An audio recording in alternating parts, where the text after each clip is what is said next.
就算工人行到未过少，临时做好不好搞，做清理嘅外围工厂。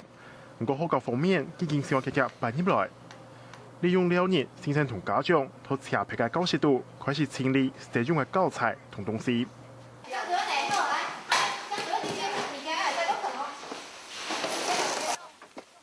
唔單止大人來搬東西，連細人買來聽書，搬掉較強嘅文具用品，大家嘛唔會起到起來。為什麼要幫忙搬東西？自己的學校，所以要來搬啊。是哦。那現在看到有新學校可以用了，高不高興？高興。40萬嘅師生家長同志工用幾周旋嘅時間，是差唔多30日嘅車，將搬配200件東西。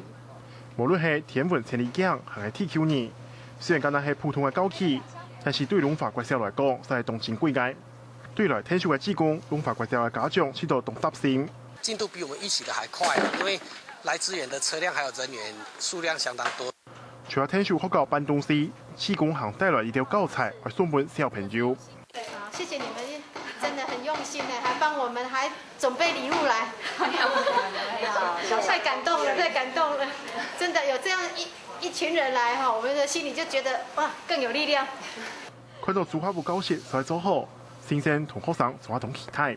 不過本來教業還有圖書館同種種東西忙整理好，龍華國小嘅先生還為利用未來嘅2年繼續整理，向設計辦起新嘅臨時教室上課。卡卡新聞李鳳琪南條報道。